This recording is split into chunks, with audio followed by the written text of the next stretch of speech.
I've been here in the high dependency unit, the mental health unit in Rockhampton, is my rock bottom.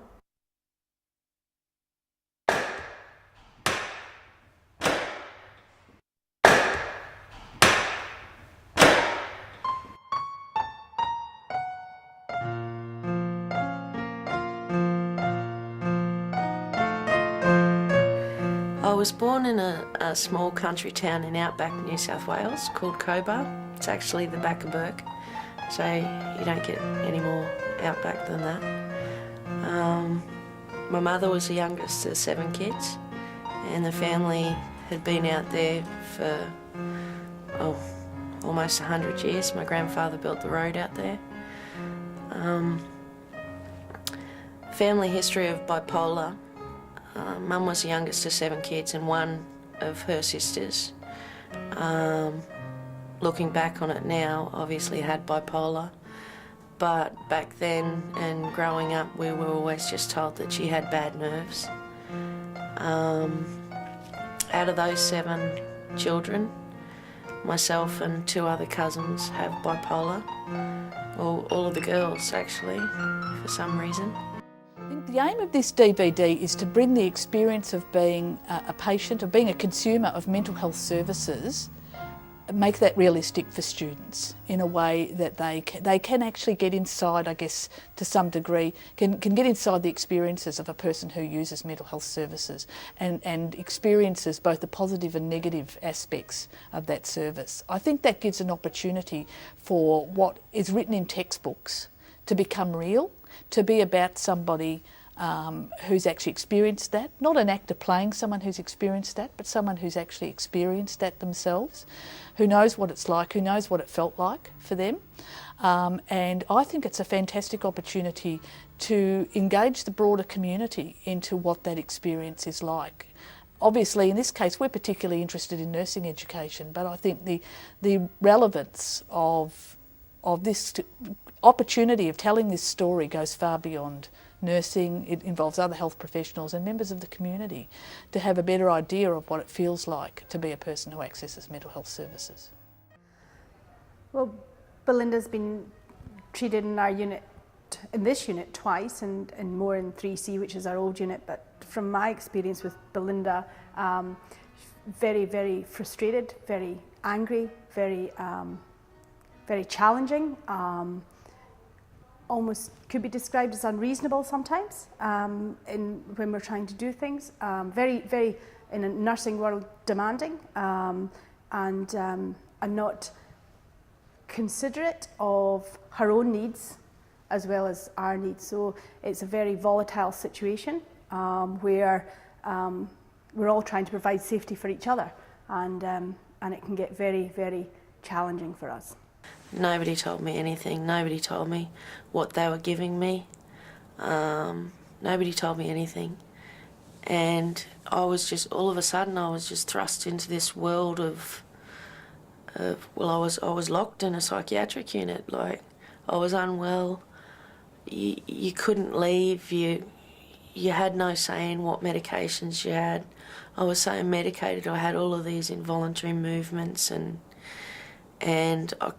I think I remember once I couldn't talk. I just sat there and dribbled, and I was in there with all of these people, and they were unwell. And I remember a young girl sat down beside me and said, "I think I'm a rose." And I said, "You are a rose," and she was happy then. I remember, and it's 18 years ago now, but I can still see that unit. I can still see that seclusion room. I could tell you the names of the nurses. I remember a little old lady that was on a walking frame. Her arm was bandaged. The cockatoo at the nursing home had told her to cut her arm. And I told her to throw the wheelie walker away, the walking frame, that she didn't need it. You know, I had these healing powers, and I was very religious, and I mean, I am Catholic, but not that Catholic. And anyway, she threw the wheelie walker away and kept walking around. I first met Belinda approximately 3 years ago when she was an inpatient in the high dependency unit on our psychiatric inpatient ward. At that time she was manic. And I'm sure Belinda has explained some of those symptoms and what that means to her, but clinically as a psychiatrist, mania presents with an increased energy, motivation, an increase in speech pattern with pressure of speech, an increase in thoughts, and people will commonly say that they have a rapid flow of thoughts through their mind, and their speech tends to be observed to be extremely rapid and pressured, and we commonly term that as flight of ideas, where people are speaking so quickly with so many thoughts that it can at times be difficult to follow. Belinda had some psychotic symptoms along with her mania, and as she'll have described, was quite paranoid about the surroundings in our high dependency unit. Mania is generally characterised as a severe disruption of your mood and your energy, your motivation and your thinking, and Belinda certainly had that. At those times people can be so active it can be detrimental to their physical health, and we use medication to help sedate and to help level the mood back to its normal state. I guess the general opinion of somebody who had schizophrenia was somebody that, you know, would murder your mother, really.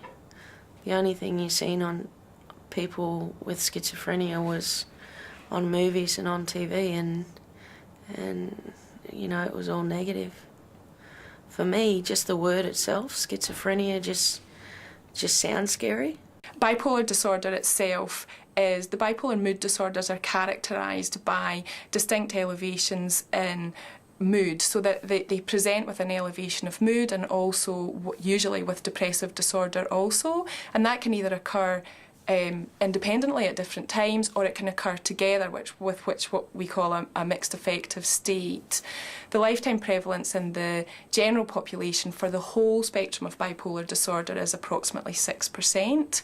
The lifetime prevalence for the more severe form of bipolar disorder, bipolar 1, which is what Belinda suffers from, is about 1%. And in that more severe form of bipolar disorder are the expressions of mania, a very severe form of elevation of mood, as I've described, and also people can suffer a very severe and profound depression, where the exact opposite occurs, where they can have poverty of thought, they can have poverty of speech, they can become socially withdrawn, and they also can become psychotic at that time as well. There's a very strong genetic component to the expression of bipolar disorder, and someone with a first-degree relative of bipolar disorder has approximately 7 times the risk of the general population of having bipolar disorder itself. There's also an equal gender distribution of bipolar disorder. I first met Belinda when I was working at the university as a mental health lecturer, and we had an idea to take a group of students and consumers up to Ferns Hideaway, which, for those of you that don't know it, is a series of cabins up in the Byfield Forest. The idea was to give the students a really good understanding of people with mental illness and do it in a context that would be, I suppose, reducing the barriers. And we then asked the mental health unit for a number of consumers who might be interested, and Belinda was one of the first to put up her hand. Belinda is an amazing woman. She, I suppose, epitomises for me what is the reason why I've stayed in mental health for 30 odd years. She's probably the most challenging person I've ever had to work with as a nurse, but she's also got such gifts and such ability and such potential that you want to keep on working with her. In the camp, Belinda shared a cabin with 3 other student nurses. And not only did she share her stories and her experiences of being secluded, of having mental illness, and explaining, I suppose, what it's like from the consumer's perspective, but she also took a really strong role within the team. And before we knew it, she was in charge of the kitchen. She cooked a meal for 30 people using the nursing students as her offsiders.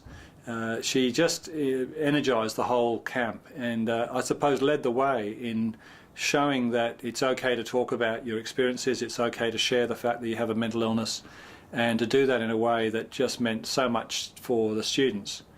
it's been pleasing to hear how important that was for her too, and that she's maintained contact with that area, because I think it was significant for her in coming out, if you like, in terms of being a person with a mental illness. I think this is a fantastic thing that Belinda is doing, and it was not without reservation on my part, because I'm quite aware of the stigma that pervades all the professions, not just the general public. I think it's an enormously brave thing, and I'm completely humbled by the fact that she's done this. I think it's incredibly powerful, and I would hope that people watching this, and I hope it will be nurses and doctors, and hopefully police, hopefully all the professions who are involved in the care of people who are mentally ill, I hope you can watch this and see that people with mental illness are just like you and me. There is no distinction. Belinda functions extremely well when she is well. And that's a really important thing to understand. Stigma stems from ignorance and misinformation and fear, and I would hope that this could dispel that myth. After watching this, I hope you come out with an understanding of how unfair it is to suffer from mental illness, how it does not discriminate, how difficult someone with major mental illness, how difficult their life can be, and how severely and profoundly impaired they can be when they're significantly unwell. And I hope you can have a better understanding of how you might like to be treated if you were in that position. I hope you could also come away with a better understanding of the expression of mental illness, that it's not just, I think the majority of the public think it's some axe-wielding maniac. It's not. The World Health Organisation indicate that 1 in 3 people will suffer from mental illness during their lifetime. It's you or me. It's absolutely no different. As Belinda says, it's doctors, it's nurses, it's police, it's people in the everyday life, on everyday workplace. It's not somebody separated from you. And I hope that you come away from this and have a bit more understanding, a bit more knowledge, have less fear and less ignorance, and treat people who are mentally ill with dignity and respect.